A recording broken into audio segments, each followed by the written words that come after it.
Good afternoon everyone. Last class में हमने देखा था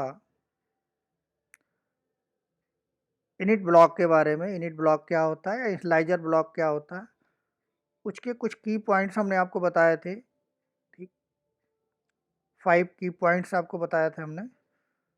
उसका सिंटेक्स हमने देखा था, इनिशियलाइजर ब्लॉक को या इनिट ब्लॉक को कैसे लिखते हैं। साथ में हमने एक एग्जाम्पल भी किया था। ठीक है जी। इसके पूरे कॉन्सेप्ट हमने पढ़ लिए थे। मल्टीपल इनिट ब्लॉक के बारे में भी हमने पढ़ा था कि एक क्लास के अंदर मल्टीपल इनिट ब्लॉक भी हो सकते हैं। उनका ऑर्डर ऑफ सीक्वेंस जो है मैटर नहीं करता, जिस ऑर्डर में आप लिखे होते हैं उसी ऑर्डर में वो डिस्प्ले, उसी ऑर्डर में कोड एग्जीक्यूट होता है। सारी चीज़ें हमने लास्ट क्लास में देख लिया था, थ्योरेटिकल प्लस प्रैक्टिकल दोनों वे में। ठीक है, तो आई थिंक आपको समझ में आ गया होगा कि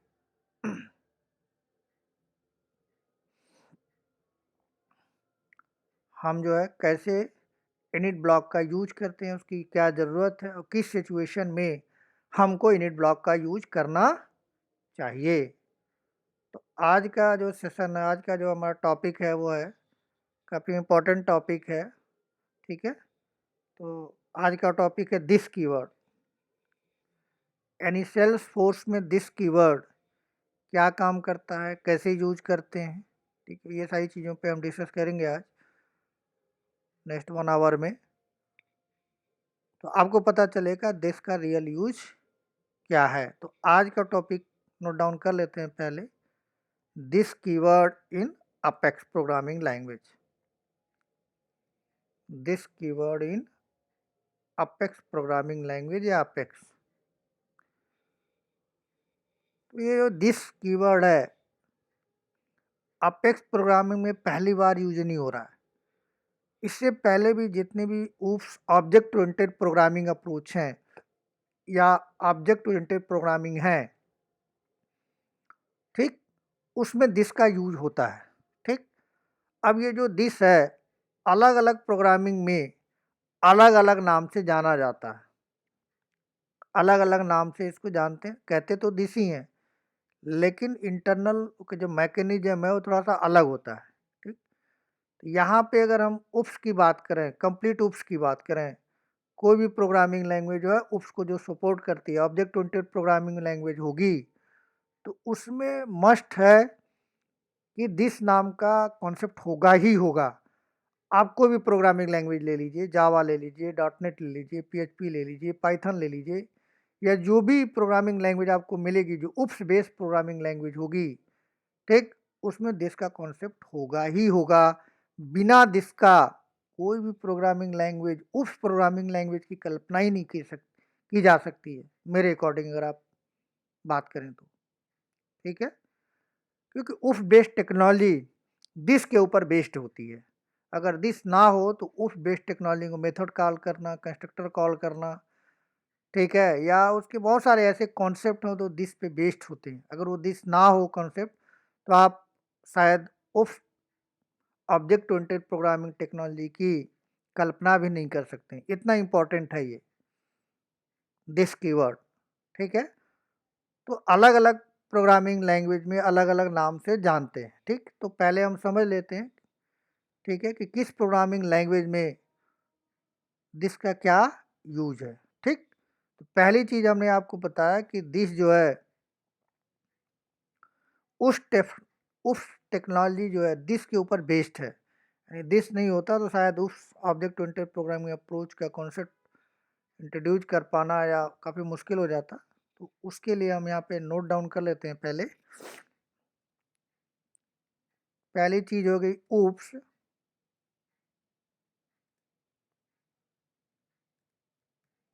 oops technology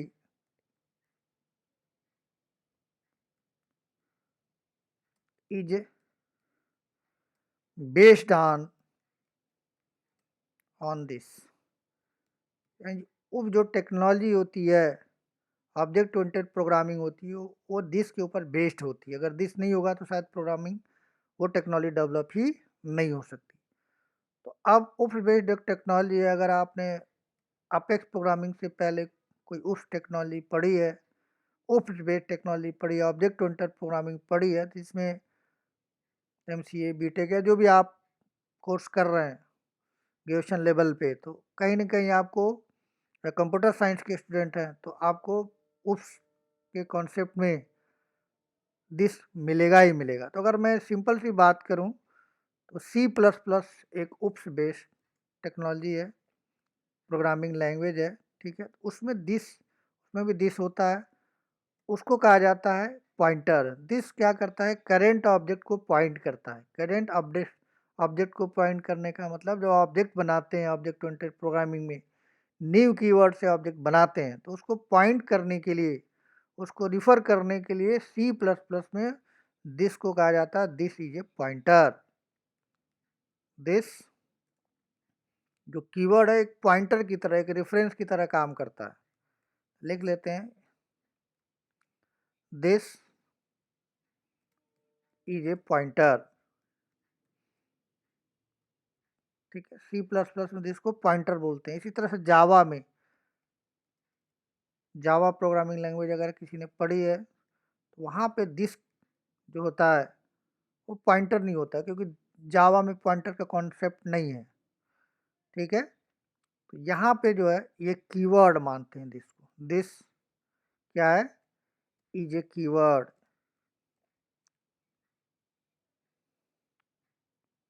this is a keyword इसको कहते हैं। तो ये दो प्रोग्रामिंग लैंग्वेज जो पॉपुलर है मैंने लिया, उसके अलावा भी बहुत सारे हैं, ठीक है, और अलग अलग नाम से उसमें जानते हैं आप। तो यहाँ पे अपेक्स की अगर बात करें, जिसके लिए आप यहाँ पे वीडियो देख रहे हैं, अपेक्स, अपेक्स प्रोग्रामिंग में भी जो दिस को है जावा की तरह कीवर्ड माना गया है, ठीक। तो this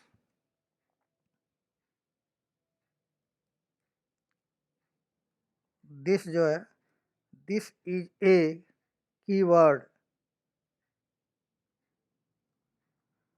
this is a keyword, यानी अपेक्स प्रोग्रामिंग लैंग्वेज दिस को एक कीवर्ड मानते हैं। इसका काम क्या है, इट क्यों यूज करेंगे हम, it hold the current object reference, it hold the current reference, current object, current object reference।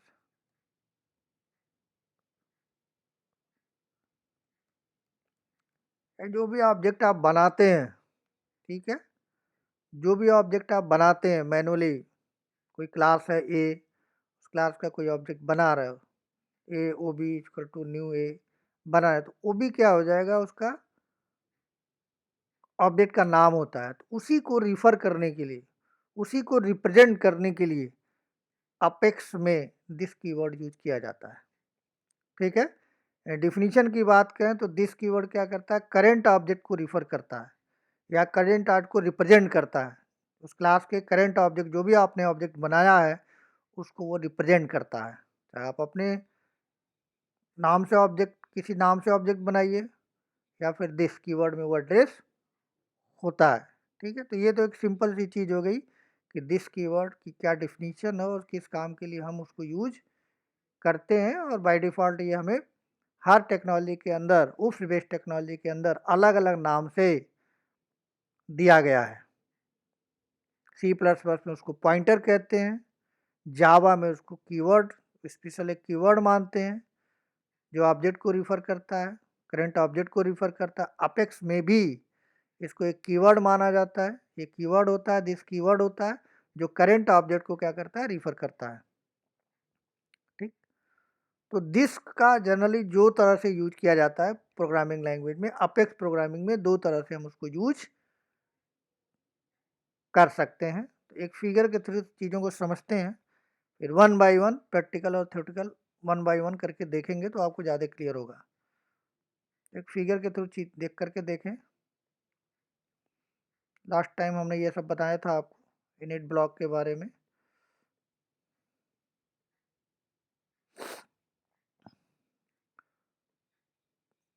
this keyword.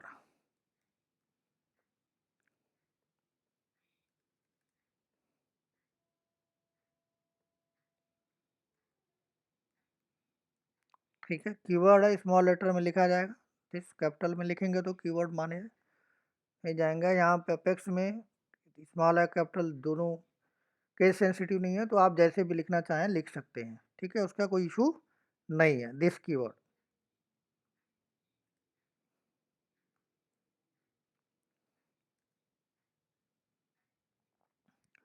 अब ये दिस जो कीवर्ड है उसको प्रोग्रामिंग में दो तरह से यूज करते हैं। लिखने का जो तरीका है दो है। पहला आप लिखते हैं दिस इस तरह से,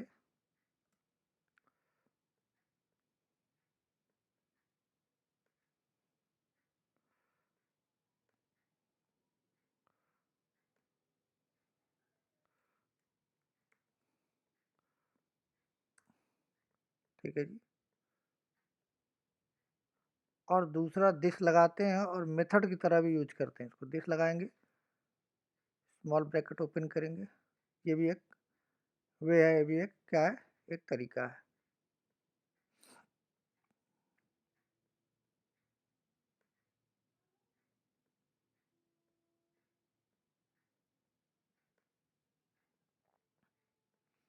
तो दो तरीके से दिस को हम क्या करते हैं, लिखते हैं। कर देते हैं, गलत तरीके से लिखा गया है दिस, THIS। तो इन दोनों कॉन्सेप्ट को पढ़ने के लिए, दिस को इसको पढ़ने के लिए, या फिर मेथड की तरह भी लिखा जाता है इसको, इसको रीड करने के लिए, समझने के लिए आपको दो तरह के कॉन्सेप्ट को समझना पड़ेगा पहले। ठीक है, तब जाके हम दिस कीवर्ड को अच्छे से डेप्थ में जाके अंडरस्टैंड कर सकते हैं, समझ सकते हैं। ठीक है, तो मैं बात कर रहा हूँ वेरिएबल की। अगर अपेक्स प्रोग्रामिंग की हम बात करें तो अपेक्स प्रोग्रामिंग में जो वेरिएबल्स होते हैं दो तरह से आप बना सकते हैं। क्लास के अंदर जो वेरिएबल होते हैं, जो भी कोई क्लास आप बनाओगे उसमें जो वेरिएबल्स का कॉन्सेप्ट होता है वो जनरली दो तरह का होता है। दो तरह के वेरिएबल हम बना सकते हैं विद इन अ क्लास। ठीक है, विद इन अ क्लास हम दो तरह के वेरिएबल बना सकते हैं। We create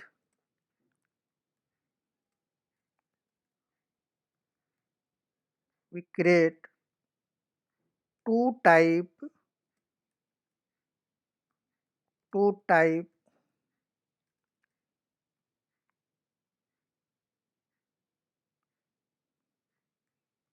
two type of variable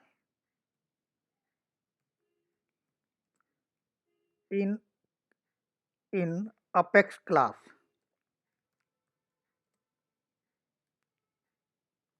Apex class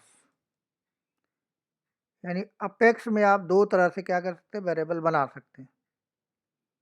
class के अंदर दो तरह से हो सकता है वेरिएबल। एक को बोला जाता है class level variable. First is class level variable, class level variable.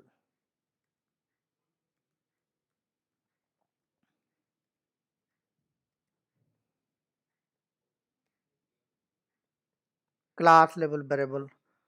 और सेकेंड वेरिएबल को बोलते हैं लोकल वेरिएबल। सेकेंड वेरिएबल को क्या बोलते हैं, क्लास के अंदर जो वेरिएबल दो तरह से बना सकते हैं। क्लास लेवल पे आप बना सकते हैं और लोकल वेरिएबल भी बना सकते हैं। लोकल वेरिएबल, पहले हमको ये समझना होगा कि क्लास लेवल वेरिएबल क्या होते हैं और लोकल वेरिएबल क्या होते हैं। जब ये समझ में आ जाएगा तो फिर एक तीसरा कॉन्सेप्ट हमें पढ़ना होगा, डेटा शेडोइंग। जब वो कॉन्सेप्ट समझ में आ जाएगा फिर हम आप समझ सकते हैं, आप दिस को अच्छे तरीके से समझ सकते हैं। वैसे मैं ऐसे भी बता सकता हूँ, लेकिन थोड़ा ग्राफिकल रिप्रेजेंट करके करूँगा तो जो भी नए लोग हैं जिन्हें किसी प्रोग्रामिंग लैंग्वेज का आइडिया नहीं है उनके समझने में थोड़ा सा आसानी हो जाती है, इसलिए मैं थोड़ा सा फिगर पे ज़्यादा ध्यान देता हूँ। ठीक है, एक्सपीरियंस वाला भी इस चीज़ को समझ सकता है और जो नॉन टेक्निकल बैकग्राउंड से, टेक्निकल बैकग्राउंड से नहीं है टेक्निकल बैकग्राउंड से नहीं है उसको भी समझना आसान हो जाता है। तो पहले हम वेरिएबल की अगर हम बात करें तो क्लास में दो तरह के वेरिएबल हम बना सकते हैं। एक को हम बोलते हैं क्लास लेवल वेरिएबल और दूसरे को बोलते हैं लोकल वेरिएबल। तो पहले हमें ये समझना है कि क्लास लेवल वेरिएबल का क्या मीनिंग है। क्लास लेवल वेरिएबल का क्या मीनिंग है और क्लास लेवल वेरिएबल हम क्यों बोल रहे हैं। तो पहले हम डिफिनीशन की बात करें तो किसी भी क्लास के अंदर अगर कोई वेरिएबल आप बना रहे हैं, कोई क्लास बना रहे हैं, उसके कोई डेटा मेंबर वो बना रहे हैं, ठीक है, तो सीधा क्लास लिखते हैं, क्लास के अंदर कोई वेरिएबल बना लेते हैं। कोई भी डेटा टाइप का हो सकता है, जैसे अपेक्स में बहुत तरह का डेटा टाइप है, इंटीजर है, फ्लोट है, कैरेक्टर है, डबल है, बुलियन है, किसी भी तरह का वेरिएबल बना सकते हैं क्लास के अंदर। तो जो भी क्लास के अंदर वेरिएबल आप बनाते हैं, ठीक है, उसको कहा जाता है इंस्टांस वेरिएबल, या फिर कुछ उसको प्रॉपर्टी बोलते हैं, कुछ एंटिटी बोलते हैं, अलग अलग नाम से बोलते हैं, लेकिन होता है वो क्लास के अंदर ही है। तो इस तरह के वेरिएबल को जो क्लास के अंदर बनाए जाते हैं, उस वेरिएबल को बोलते हैं class level variable. Class level variable या इंस्टांस वेरिएबल या फिर प्रॉपर्टी, ऑब्जेक्ट की प्रॉपर्टी या फिर एंटिटी भी बोलते हैं। तो पहले लिख लेते हैं फिर समझते हैं। A variable in A class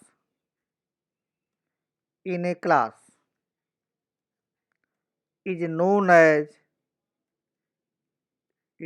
as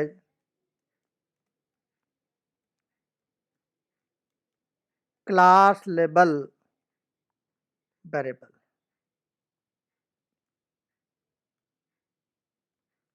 और आप जानते हैं कि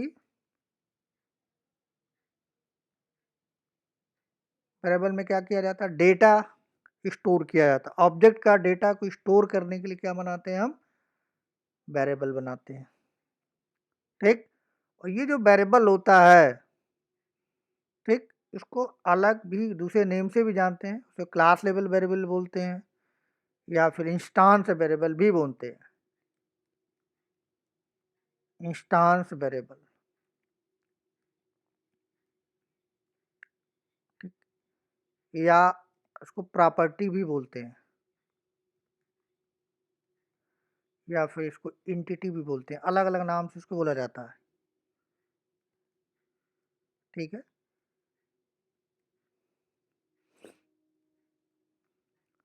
यानी जो भी क्लास के अंदर जो वेरिएबल बनाए जाते हैं उनको class level variable, instance variable, property या एंटिटी वेरिएबल बोलते हैं, ठीक है। अब इसके साथ जो वेरिएबल क्लास में बनाए जाते हैं, आप दो तरह के वेरिएबल बनाते हैं क्लास के अंदर, एक स्टैटिक होता है, एक नॉन स्टैटिक होता है। तो मैं स्टैटिक की बात ही नहीं कर रहा, मैं बात कर रहा हूँ नॉन स्टैटिक की।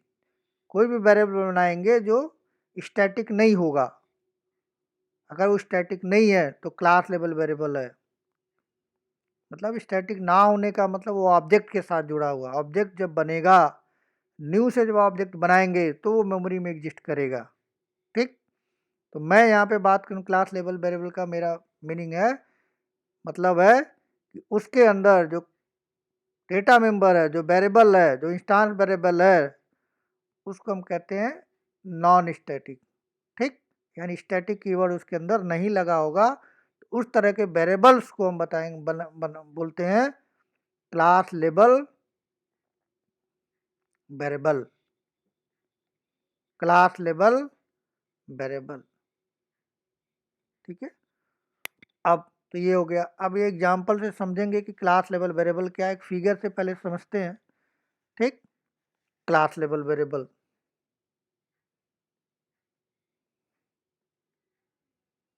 तो आपने मान के चले कि क्लास आपने बनाई, क्लास का नाम रख दिया कोई भी क्लास,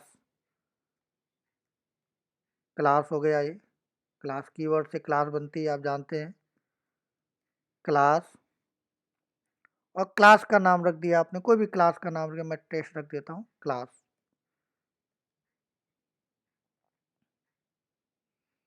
यहाँ ब्रैकेट आपने लगा दिया। अब इस क्लास के अंदर कोई नॉन स्टैटिक वेरिएबल बना दिया आपने, जैसे मैंने बना दिया INT x,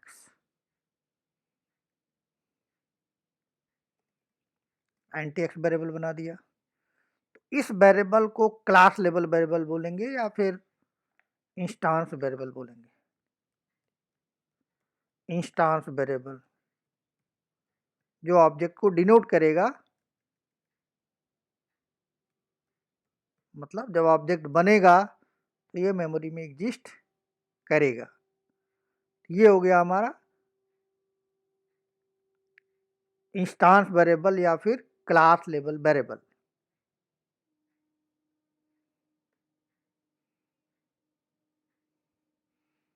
ठीक, x is a class level variable.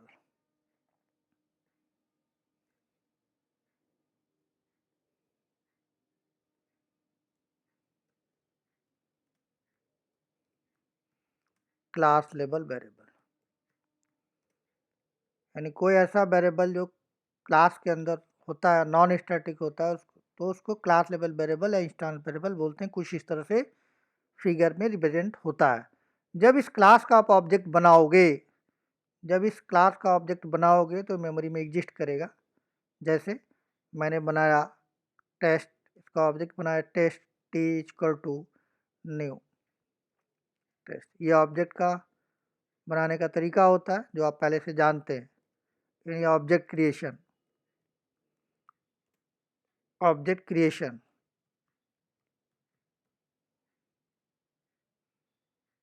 Object creation. ठीक, जैसे ही ऑब्जेक्ट बनेगा मेमोरी में एक एरिया बनता है जिसको बोला जाता है हिप। क्या कहते हैं हम? हिप बोलते हैं उसको।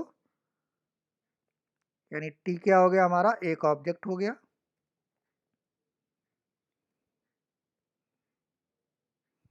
टी एक ऑब्जेक्ट हो गया, उसमें एक्स नाम का एक वेरिएबल बन जाएगा ये इस तरह से।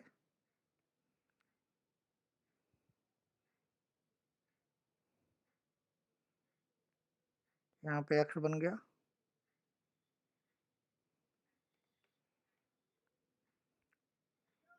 हाँ हेलो। हाँ अभी कर रहे हैं, रुको अभी क्लास वीडियो बना रहे हैं, थोड़ी देर में अभी बता। ठीक है।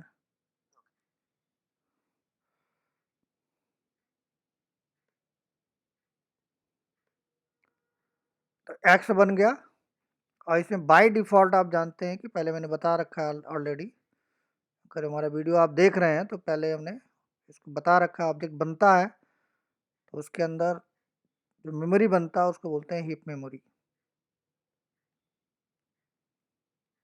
जो रिफ्रेशेबल मेमोरी होती है, हीप के अंदर क्या होता है, ऑब्जेक्ट बन जाता है। जो भी वेरिएबल यहाँ पे होते हैं नॉन स्टैटिक वेरिएबल होते हैं, जैसे INT एक्स हमारे केस में यहाँ बन जाएगा और इसमें डिफ़ॉल्ट वैल्यू आ जाएगी। इसमें डिफ़ॉल्ट वैल्यू आ जाएगी। डिफ़ॉल्ट वैल्यू इंटीजर की जो डिफ़ॉल्ट वैल्यू होती है वो जीरो, ये जीरो आ जाएगा। ठीक है, ये यहाँ पे इंटीजर होता है।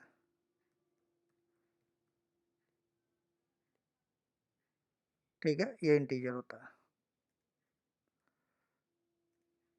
तो इस तरह से होगा। अगर इसको अगर आप प्रिंट करोगे, इसको टी को, ऑब्जेक्ट को, तो उसका अपना पता मिलेगा, रेफरेंस आईडी मिलेगा। यानी अगर आप इसको प्रिंट करोगे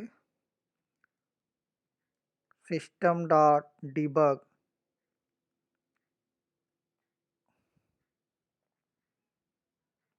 टी को प्रिंट करोगे तो इसका अपना क्या होगा, एक आईडी आपको मिलेगा, एक वैल्यू मिलेगी जो यूनिक होगी। ऑब्जेक्ट होगा ये, ऑब्जेक्ट की वैल्यू मिलेगी जो यूनिक होगी। ठीक है, तो इस तरह से local variable, sorry class level variable इस तरह से आप बना सकते हो। क्लास के अंदर वेरिएबल बनाया, तो स्टैटिक नहीं होगा, एक बना सकते हो, बहुत सारा बना सकते हो, तो उसको बोलते हैं इंस्टांस वेरिएबल या क्लास लेवल वेरिएबल। जो ऑब्जेक्ट बनता है तो हीप के अंदर जैसे ही ऑब्जेक्ट बनाते हो उस क्लास का, तो हीप के अंदर अगर उसमें कोई वैल्यू नहीं दिया है तो डिफ़ॉल्ट वैल्यू उसके अंदर 0 आ जाता है और इस टी को हिप को प्रिंट करोगे तो आपको एक वैल्यू मिल जाएगी। ठीक। अब ये सारी चीज़ें हम क्यों बता रहे हैं, क्योंकि दिस को समझने के लिए ये आपको पता होना चाहिए कि इंस्टेंस वेरिएबल क्या होता है, लोकल वेरिएबल क्या होता है। ये हो गया हमारा पहला चीज़ जो हमने यहाँ पे क्लास लेवल वेरिएबल की बात की। तो क्लास लेवल वेरिएबल इस तरह से बनता है। एग्जांपल ले लेते हैं हम। क्लास टेस्ट हमने लिखा,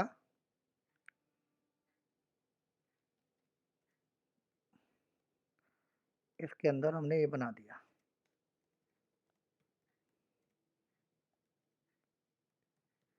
इंटीजर एक्स, इसको बोलोगे instance variable.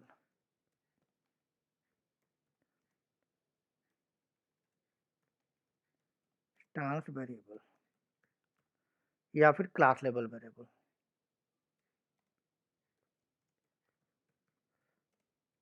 Class level variable ये हो गया। अब सेकंड की बात करते हैं लोकल वेरिएबल की। एक प्रोग्राम बेस रिलेटेड बना रखते हैं, कोड बना लेते हैं।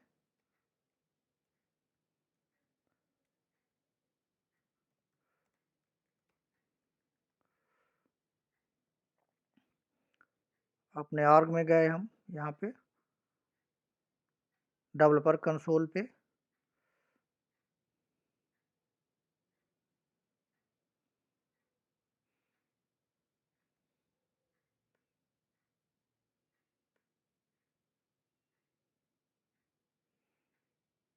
इसको बंद करते हैं। न्यू में गए, अपेक्स क्लास एक बना लेते हैं।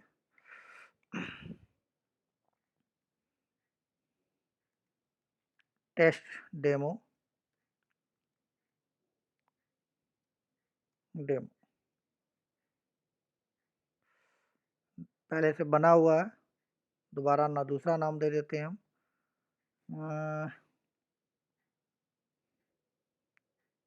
टेस्ट क्लास बना देते हैं। टेस्ट क्लास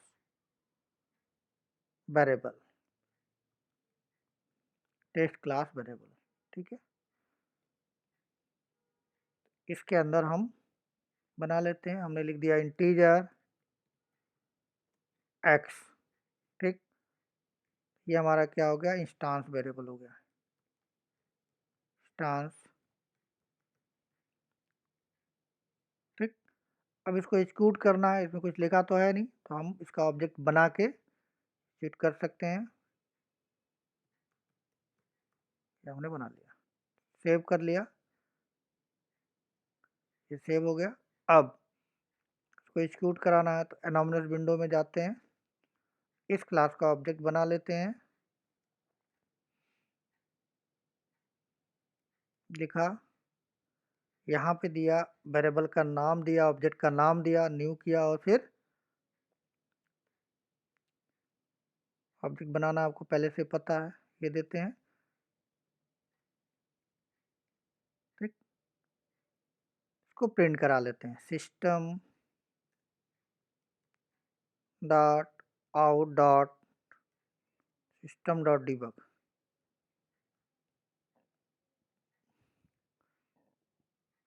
टी हमने यहाँ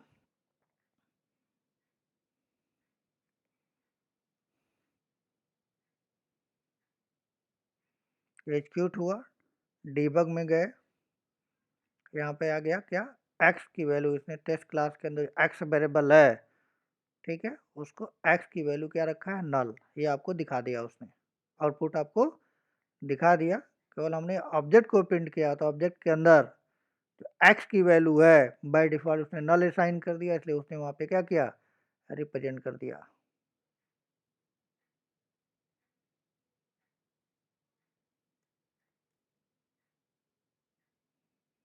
ठीक है, तो इसको नोट में हम डाल देते हैं, ये आउटपुट आ गया।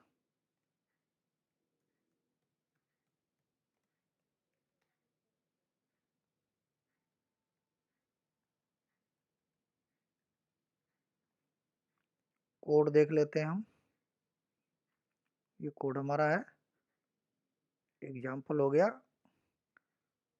क्लास लेवल वेरिएबल का।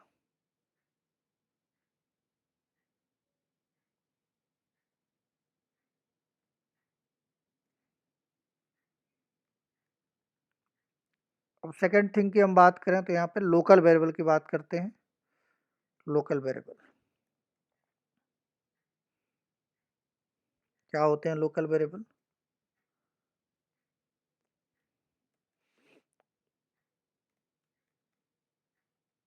लोकल वेरिएबल का मतलब होता है कि क्लास के अंदर जो वेरिएबल बनाए जाएं, वो वेरिएबल मेथड के अंदर अगर बनाए जा रहे हैं, कोई मेथड हमने बनाया, ठीक, उसके अंदर कोई वेरिएबल अगर हम बनाते हैं या फिर आर्गुमेंट किसी मेथड के अंदर आर्गुमेंट पास करते हैं, तो वो भी क्या होता है? लोकल वेरिएबल के सेंस में आता है। यानी मेथड के अंदर के जो वेरिएबल्स होते हैं, that is called local variable.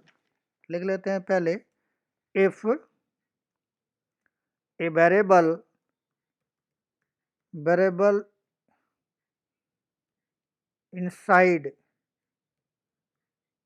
inside a method known as local variable. यानी क्लास के अंदर कोई वेरिएबल हम बना रहे हैं, वो लोकल वेरिएबल होता है। सॉरी, क्लास के अंदर कोई मेथड बना रहे हैं और मेथड के अंदर कोई वेरिएबल बना रहे हैं, तो क्या होता है? वो लोकल वेरिएबल होता है।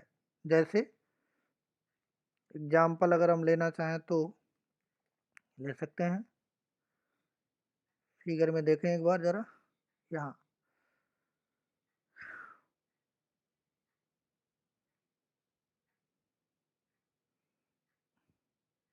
ठीक है।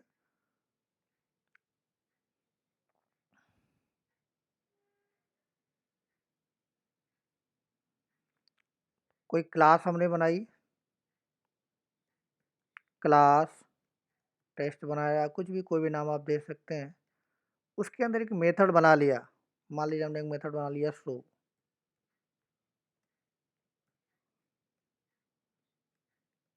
ठीक है। क्लास जब बनती है तो बाय डिफॉल्ट क्या होता है? पब्लिक होता है, तो पब्लिक भी यहाँ पे लगा सकते हैं आप,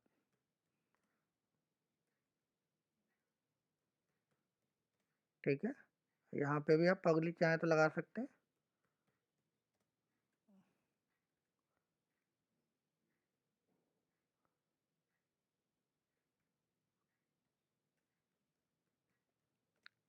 ठीक है। अब यहाँ पे आप लॉजिक लिखते हैं। तो मैंने कोई मेथड बनाया, उस मेथड के अंदर कोई आर्गुमेंट पास कर दिया, int x कुछ भी, ठीक। ये जो वेरिएबल हमने बनाया जो मेथड के अंदर है, दिस वन, ये, इस वेरिएबल को बोलते हैं लोकल वेरिएबल।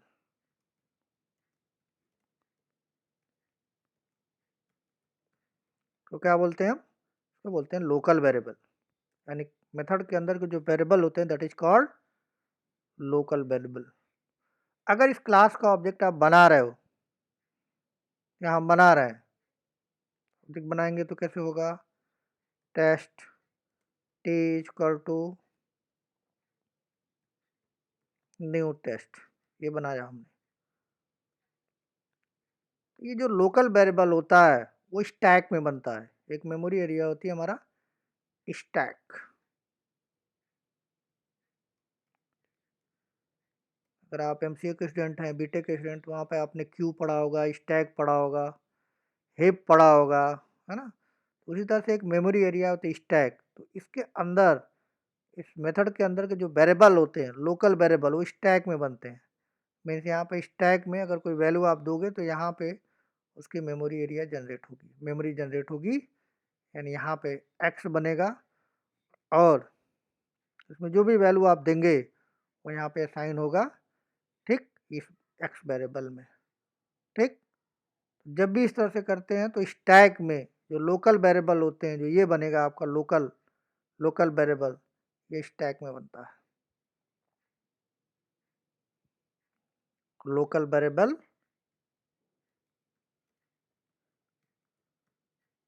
इन स्टैक, स्टैक मेमोरी एरिया का नाम है। जब हम ऑब्जेक्ट बनाते हैं तो किसी भी मेथड के अंदर जो लोकल वेरिएबल होते हैं वो स्टैक में उनको जगह मिलती है, वो स्टैक के मेमोरी एरिया में बनते हैं, ठीक। प्रैक्टिकल करके देख लेते हैं इसको एक बार।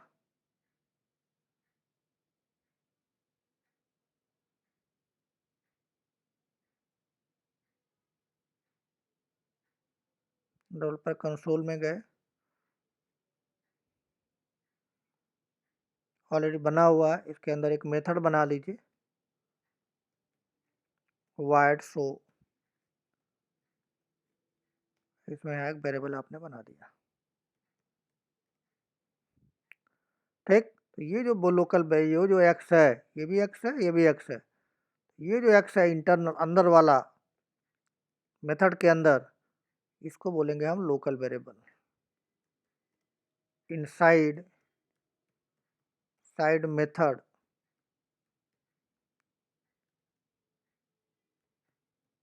इनसाइड मेथड एक्स को क्या बोलेंगे? Local variable, local variable.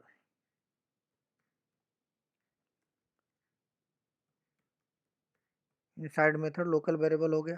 ठीक, तो आपको आई थिंक यहाँ तक बात समझ में आ गई होगी कि लोकल वेरिएबल क्या होता है। क्लास के अंदर अगर कोई वेरिएबल आप बनाए तो उसको हम बोलते हैं इंस्टांस वेरिएबल, और किसी मेथड के अंदर हम लोग वेरिएबल बनाते हैं तो इसका स्कोप इस स्टार्टिंग ब्रेसेस से लेकर एंडिंग ब्रेसेस तक होता है, वो लोकल वेरिएबल होता है। और इस जो इंस्टांस वेरिएबल है उसका स्कोप जो है इस क्लास से शुरू होके क्लास जहाँ तक बंद हुआ वहाँ तक होता है। ठीक, तो आपको आई थिंक यहाँ तक बात समझ में आ गई होगी कि लोकल वेरिएबल क्या होते हैं, लोकल वेरिएबल क्या होते हैं और इंस्टांस वेरिएबल क्या होते हैं। ठीक, तो दो चीज़ें हमने आपको बताया लोकल वेरिएबल के बारे में। दिस पढ़ने से पहले हमें क्या जानना था? लोकल वेरिएबल जानना था। तो लोकल वेरिएबल के बारे में मैंने बात किया, इंस्टांस वेरिएबल के बारे में भी मैंने आपसे बात की। तो ये इंस्टांस वेरिएबल हो गया, और ये जो आप देख रहे हो ये that is called local variable हो गया। ठीक है, ये लोकल वेरिएबल हो गया, ये लोकल वेरिएबल है।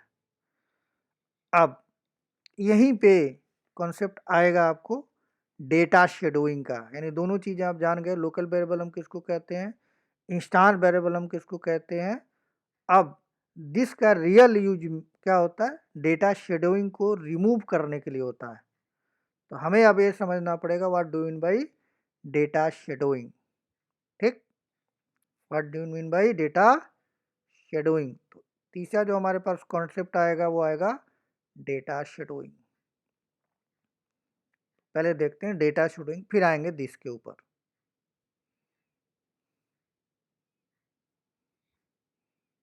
एग्जाम्पल भी लिख लेते हैं, सेम एग्जाम्पल ये रहेगा इसमें।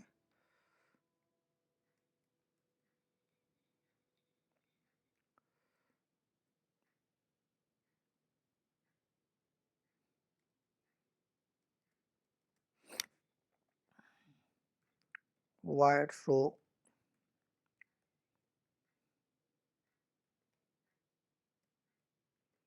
यहाँ पे भी आप वेरिएबल आपने बना दिया INTX, ये हो गया आपका लोकल वेरिएबल।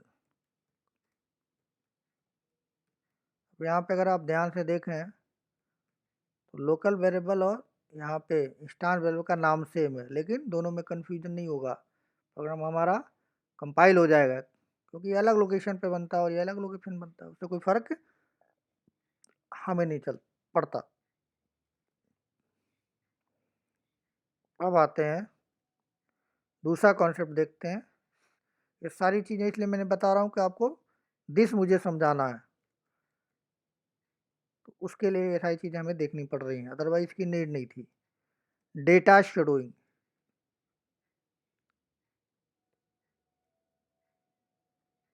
डेटा शेडोइंग, तो जब भी किसी क्लास के अंदर, ठीक, आप लोकल वेरिएबल बनाते हैं और साथ में क्लास लेवल वेरिएबल बनाते हैं, और दोनों का नाम अगर सेम रखते हैं तो इस कॉन्सेप्ट को हम बोलते हैं डेटा शेडोइंग। इस कॉन्सेप्ट को क्या बोलते हैं? Data shadowing. पहले लिख लेते हैं फिर फिगर से समझते हैं, फिर प्रैक्टिकल करके देखेंगे।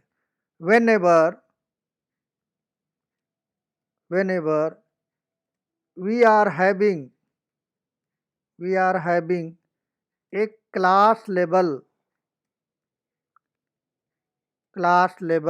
variable.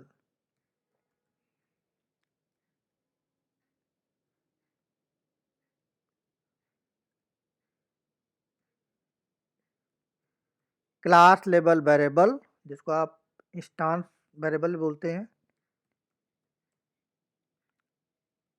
Instance variable, class level variable और इंस्टांस वेरिएबल।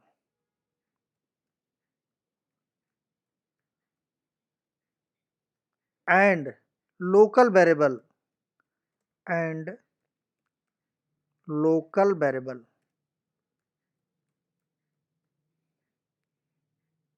लोकल वेरिएबल का मतलब जो क्लास मेथड के अंदर बनाते हैं, within method, with the same name, with the same name. This concept is known as data shadowing.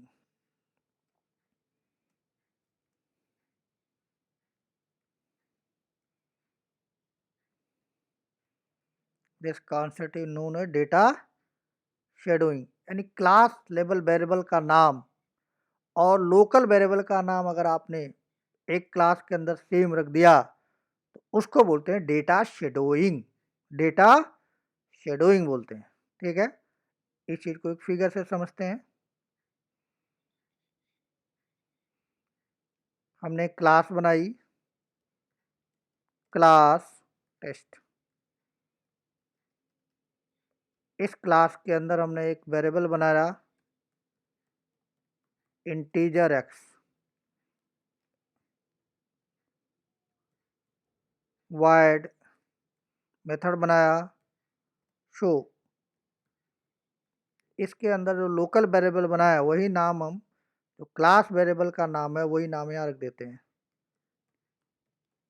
Integer x.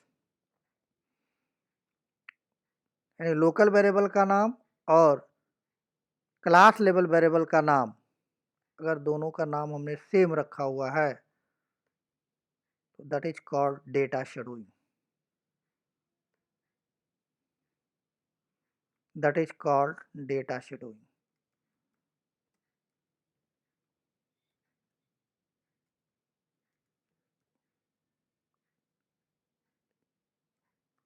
ये data shadowing है,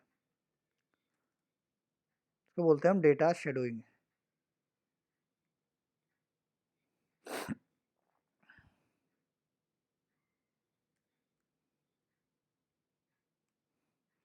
यानी क्लास लेवल वेरिएबल ये है और लोकल वेरिएबल आपका ये है, दोनों का नाम तो क्या है, सेम है। दैट कॉन्सेप्ट इज नोन है डेटा शेडोइंग, इसको हम बोलते हैं डेटा शेडोइंग। ठीक है, इसको हम बोलते हैं डेटा शेडोइंग। अब यहाँ पे ही आता है कॉन्सेप्ट आपका दिस का, जरूरत क्या है दिस की। ठीक, तो सबसे एक छोटा सा प्रोग्राम बनाते हैं, फिर समझते हैं कि प्रॉब्लम क्या है, उस प्रॉब्लम का सलूशन हमको दिस देगा। ठीक, एग्जाम्पल ले लेते हैं।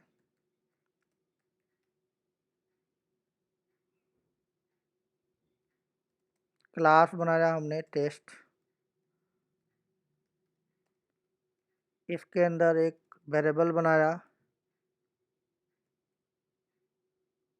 उसका भी नाम एक्स रखा जिसको आप इंस्टांस बोलते हैं,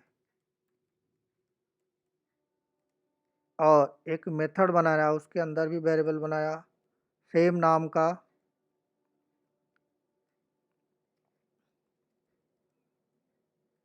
सेम नाम का वेरिएबल बना दिया एक्स। ठीक है, लोकल वेरिएबल है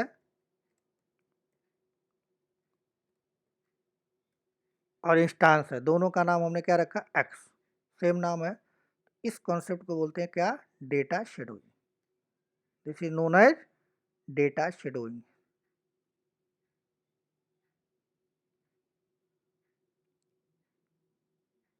डेटा शेडोइंग। ठीक है जी। अब एक प्रोग्राम बना के देखते हैं, ठीक है, तो आपको चीज़ें समझ में आएंगी। चलते हैं अपने ऑर्ग के अंदर, डेवलपर कंसोल पे गए,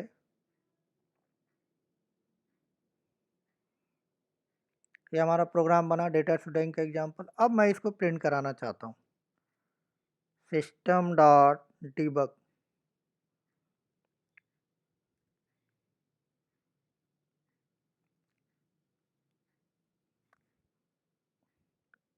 ठीक है।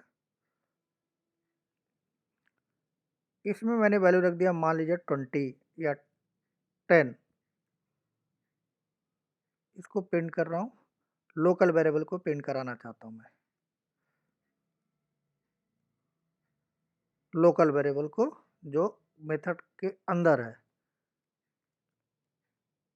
लोकल वेरिएबल वैल्यू, ठीक। और मैं चाहता हूँ ऊपर वाले वेरिएबल जो हमारा ये वेरिएबल है, इंस्टांस वेरिएबल,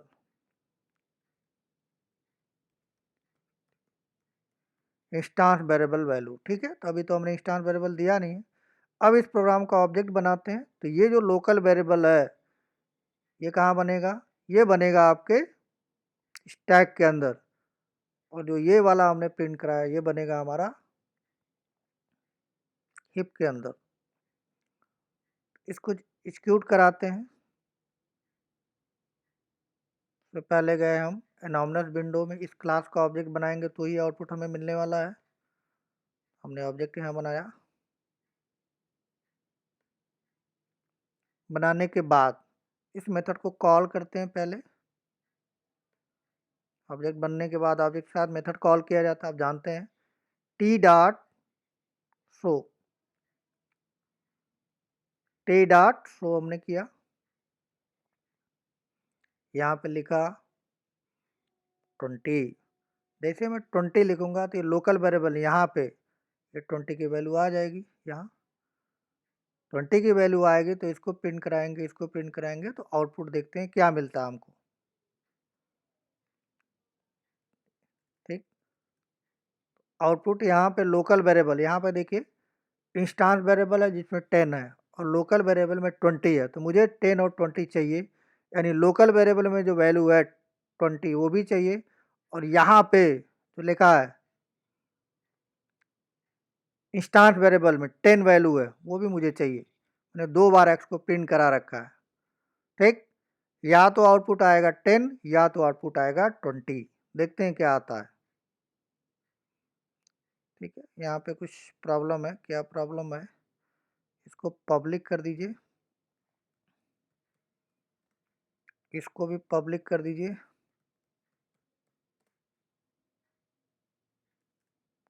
सेव करते हैं, एक्सक्लूड करते हैं।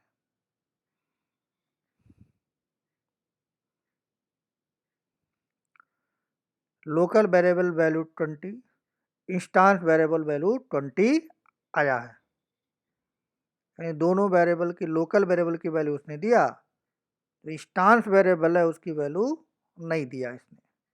हमको तो ये भी चाहिए, इंस्टांस वेरिएबल की वैल्यू चाहिए, तो इंस्टांस वेरिएबल की वैल्यू ये फिलहाल अभी नहीं दे रहा है, ठीक। यानी डेटा शेडोइंग में क्या होता है, जो लोकल वैल्यू की लोकल वेरिएबल होते हैं उसकी प्रायोरिटी आई होती है, दोनों वेरिएबल है, दोनों अलग अलग लोकेशन पे है, लेकिन जब मैं मेथड के अंदर वेरिएबल को प्रिंट कर रहा हूँ, लोकल इस एक्स को प्रिंट कर रहा हूँ, तो लोकल की वैल्यू मिल रहा है, इंस्टांस की वैल्यू नहीं मिल रहा है, जबकि हमें इस मेथड के अंदर शो मेथड के अंदर ये इंस्टांस वेरिएबल की वैल्यू भी चाहिए। तो जब भी हम कोई ऑब्जेक्ट बनाते हैं जो हमें अभी नहीं मिल रहा है, तो जब भी हम कोई ऑब्जेक्ट बनाते हैं तो क्या होता है, हमारा ऑब्जेक्ट बनता है तो उसका एक रेफरेंस आईडी उसका ऑब्जेक्ट बनता है, वो टी के अंदर आता है। तो मैं अगर इस टी को इस मेथड को दे दूं और बोलूं कि भाई ये यहाँ पे ये एक्स वेरिएबल के पास जाके देखो, तो ये बाय डिफ़ॉल्ट क्या ले रहा है, लोकल का वैल्यू ले रहा है, लेकिन मुझे लोकल का नहीं चाहिए, मुझे ऑब्जेक्ट का चाहिए, ऑब्जेक्ट का एक्स चाहिए। ये वेरिएबल का मतलब है, क्लास का मतलब है क्लास और उसका ऑब्जेक्ट जो बना है, तो ये वाली चीज़ चाहिए। इसका मतलब इस वेरिएबल से जो भी ऑब्जेक्ट बना है उस वेरिएबल के अंदर टी के अंदर जो एक्स है, टी के अंदर कौन सा एक्स है, एक्स इक्वल टू 10 है, ये है, ये वैल्यू चाहिए। तो मुझे मेथड को ये बात बतानी पड़ेगी। तो मैंने यहाँ पे दे दिया कामा के साथ दे दिया टी, ठीक है, यानी यहाँ पे इसका लोकेशन दे दिया। तो इस मेथड के पास गया, दो आर्गुमेंट गए, एक 20 गया और दूसरा टी गया। अगर टी गया तो उसका भी कुछ ना कुछ डेटा टाइप होगा। क्या डेटा टाइप होगा? जो हमारा क्लास है वो भी एक डेटा टाइप ही होता है, हमने बताया यहाँ पे। तो आपने यहाँ पे दे दिया। अब जो भी डेटा गया है वो t1 नाम के वेरिएबल में हमने रख दिया, that is a local variable. अगर t1 डॉट x करेंगे, t1 डॉट x हमने किया तो t1 का मतलब है ये करेंट क्लास का ऑब्जेक्ट, ये t का मतलब है जो t पास किया हमने, और t नाम के वेरिएबल में हो सकता है, वेरिएबल का नाम सेम भी हो सकता है, आप जानते हैं। तो t हमने यहाँ भेजा, मेथड के पास दो आर्गुमेंट गए, एक 20 और एक का एड्रेस, दोनों चीज़ें गई, ठीक है, दोनों चीज़ें गई। सेव करते हैं इसको पहले।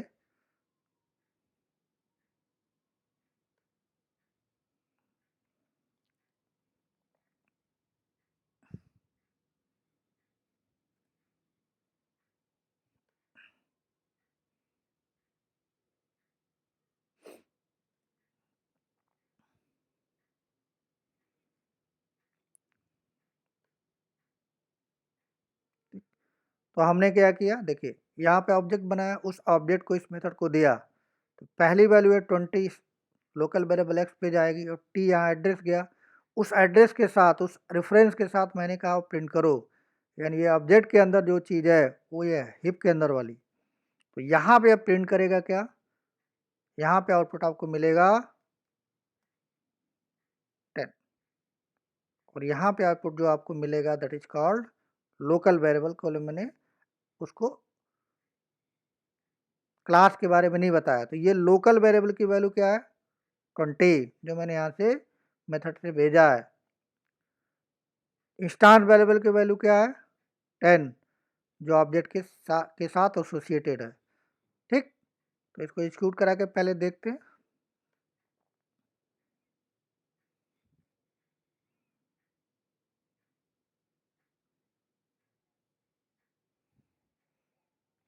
तो मिल गया, लोकल वेरिएबल की वैल्यू हमने 20 दिया था, 20 मिल गया, और इंस्टांस वेरिएबल की वैल्यू मैंने 10 फिक्स की थी, तो 10 मिल गया, ठीक।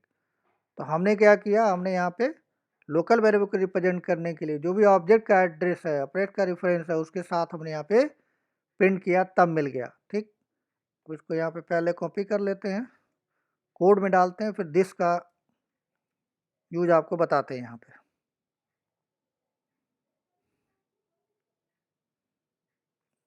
कोड में गए हम,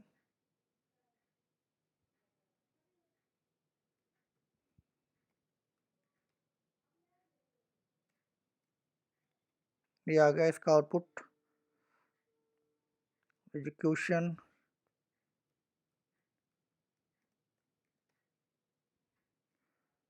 इसका ऑब्जेक्ट बनाएंगे हम, टी बन गया equal to new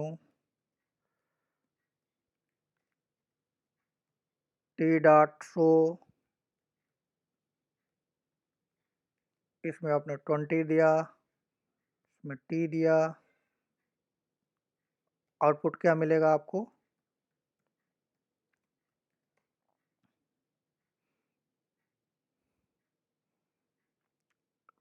local variable value, local variable की वैल्यू है 20, 20 मिल जाएगा, इंस्टांस वेरिएबल की वैल्यू है 10, 10 मिल जाएगा,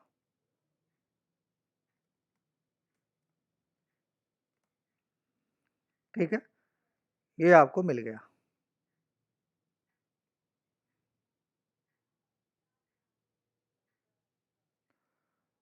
लेकिन यहाँ पे अगर आप ध्यान से देखें, सेव कर देता हूँ उसको,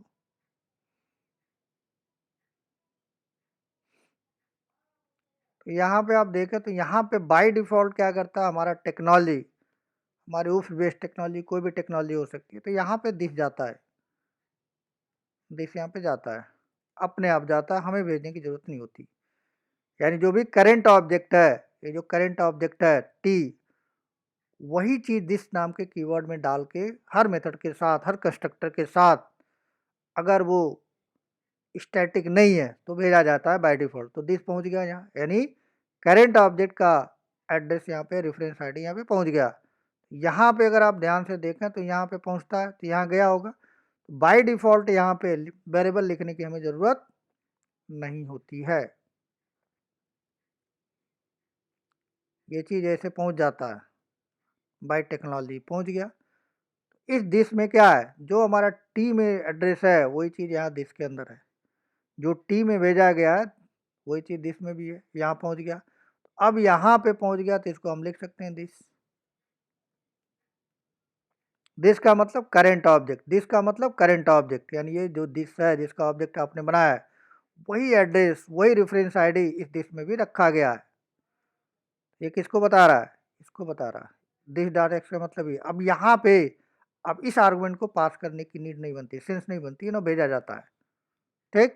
तो यहाँ पे देखिए दिस ने क्या किया, करंट ऑब्जेक्ट का, करंट ऑब्जेक्ट का मतलब टी, उस करंट ऑब्जेक्ट के टी को रिप्रेजेंट कर रहा है, करंट ऑब्जेक्ट को रिप्रेजेंट कर रहा है, यानी क्लास के ऑब्जेक्ट को रिप्रेजेंट कर रहा है दिस। हमने बताया दिस, दिस का मतलब करंट ऑब्जेक्ट मतलब टी, ठीक, बताया हमने। वो टी के ऑब्जेक्ट के अंदर जो एक्स है, यानी इंस्टांस वेरिएबल की वैल्यू को यहाँ पे लेके आएगा, और ये लोकल वेरिएबल तो आ ही रहा है। तो यहाँ पे आपको भी इस एग्जीक्यूट कराते समय दिस देने की नीड नहीं बनती, सेंस नहीं बनती, ना होता है ऐसा। अभी भी अगर आउटपुट आप देखेंगे तो बिल्कुल यही आउटपुट होगा, कोई भी चेंजेस नहीं होगी। तो यहाँ पे देखिए दिस हमने लिख दिया, आप यहाँ पे आर्गुमेंट हटा दिया, तो ये दिस किसको रिप्रेजेंट कर रहा है, करंट ऑब्जेक्ट को रिप्रेजेंट कर रहा है, करंट ऑब्जेक्ट मतलब टी को रिप्रेजेंट कर रहा है। डिफ्रेंशिएशन हो गया, यानी यहाँ पे इस एक्स की वैल्यू को, ऑब्जेक्ट के अंदर जो एक्स की वैल्यू उसको डिस्प्ले कर रहा है, और ये जो है लोकल वेरिएबल जो हमने भेजा 20, लोकल वेरिएबल की वैल्यू को रिप्रेजेंट कर रहा है, मतलब दिस करंट ऑब्जेक्ट को रिफर करता है। अब इतनी सारी चीज़ें मुझे इसलिए बतानी पड़ी कि आपको अगर लोकल वेरिएबल का नहीं पता, आपको इंस्टांस वेरिएबल के बारे में नहीं पता, आपको डेटा शेडोइंग के बारे में नहीं पता, तो दिस को समझना थोड़ा मुश्किल हो जाता है। नॉर्मली प्रोग्राम लिखेंगे तो आपको चल जाएगा, लेकिन डेप्थ अंडरस्टैंडिंग के लिए हमने पिछले 1 आवर में आपको पहले लोकल वेरिएबल के बारे में बताया, इंस्टांस वेरिएबल के बारे में बताया, फिर डेटा शेडोइंग के बारे में बताया, और दिस को बताया, ठीक। तो दिस आप इस तरह से जनरली यूज करते हैं, पहला वे पहला तरीका ये है इसको यूज करने का, यानी जहाँ पे लोकल वेरिएबल और इंस्टांस वेरिएबल की वैल्यू सेम हो जाए, तो डिफ्रेंशिएशन के लिए आपको अगर ऑब्जेक्ट के अंदर के वेरिएबल की वैल्यू चाहिए, इसकी वैल्यू चाहिए, तो आपको क्या लगाना होगा, उसके साथ दिस लगाना होगा। जैसे डेटा शेडोइंग का जो कॉन्सेप्ट है वो हट जाएगा, यानी आप यूनिकली आइडेंटिफाई कर सकते हैं क्लास लेवल वेरिएबल, यानी क्लास लेवल वेरिएबल के साथ आप दिस यूज कर सकते हैं। तो आई थिंक आपको दिस के जो पहला कॉन्सेप्ट है वो समझ में आया होगा। कोड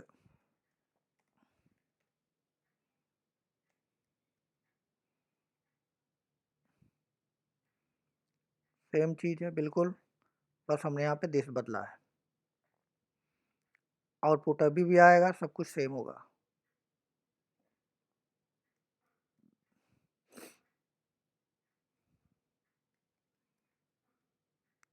ठीक है, इसी तरह से आप इसको टी अब नहीं भेजेंगे, इसमें सेम आउटपुट आपको मिलने वाला है, ठीक, जो मिला है आपको।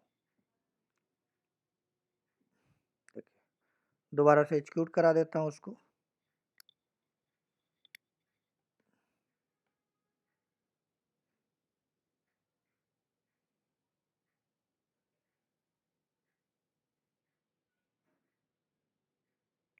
सेव नहीं है, सेव कर लेते हैं।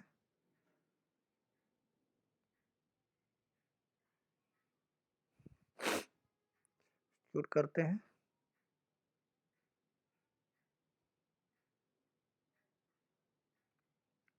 ठीक है। लोकल वेरिएबल 20 आना भी चाहिए, 20 आ गया। इंस्टेंस वेरिएबल की वैल्यू 10 हमने दिया है, 10 आना चाहिए, जो हमने दिया वही आना चाहिए, वो आ गया। ठीक, यहाँ पे दिस कीवर्ड का मतलब आई थिंक आपको समझ में आया होगा। दिस कीवर्ड को कैसे यूज किया जाता है, जब भी लोकल वेरिएबल और इंस्टेंस वेरिएबल की वैल्यू सेम हो जाए तो डिफरेंशिएट करना आपको। अगर क्लास लेवल वेरिएबल की वैल्यू चाहिए यानी ऑब्जेक्ट की वैल्यू चाहिए तो उसके साथ आप दिस लगा के उस चीज़ को रिमूव कर सकते हैं, डेटा शेडोइंग को रिमूव कर सकते हैं, अपनी वैल्यू गेट कर सकते हैं दिस के साथ। ठीक है, आई थिंक आपको इतना समझ में आ गया कि क्लास लेवल वेरिएबल क्या होता है। हमने आपको यहाँ पे बताया दिस का यूज करने के लिए क्लास लेवल वेरिएबल क्या है, लोकल वेरिएबल क्या है, और साथ में डेटा शेडोइंग का कॉन्सेप्ट बताया। और डेटा शेडोइंग में जो प्रॉब्लम आते हैं उस प्रॉब्लम को रिजॉल्व करने के लिए पहला वे जो हमारा है तो रिमूव करने के लिए दिस कीवर्ड का हम यूज करते हैं। नॉर्मली आप कर सकते हैं, विदाउट दिस भी कर सकते हैं, लेकिन प्रोग्रामिंग में रिकमेंडेड होता है दिस। हर programming language, OOPs based programming language का एक बेसिक कह सकते हैं फीचर है। इसके बिना कोई प्रोग्रामिंग लैंग्वेज बनाना थोड़ा मुश्किल ही हो जाएगा, नहीं हो सकता। ठीक, दिस जो हर चीज़ को क्या करता है, मैनेज करता है। तो आई थिंक यहाँ तक आपको समझ में आया। नेक्स्ट क्लास में यहाँ पे चीज़ हमने बताई आपको दिस के बारे में, दिस कीवर्ड के बारे में। तो पहला हमने देख लिया कि दिस कीवर्ड का क्या यूज है, जो फिगर के थ्रू भी हमने बताने की कोशिश की है आपको।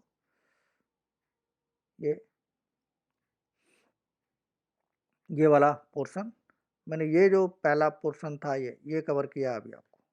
ये अब नेक्स्ट क्लास में देखेंगे ये मेथड की तरह दिस को कैसे यूज करते हैं, वो सारी चीज़ें वन बाय वन करके देखेंगे। हमने ये वाला ये जो पोर्शन है दिस कीवर्ड वो यूज किया है, उसी चीज़ को एक दूसरे वे में मेथड की तरह यूज भी किया जाता है इस तरह से सेकंड वाले में। तो नेक्स्ट क्लास में वो कैसे हम यूज करते हैं, क्या उसका मीनिंग है, कब यूज करना चाहिए, वो सारी चीज़ें वन बाय वन देखेंगे। ठीक है, तो आज के लिए इतना रखते हैं। Thank you.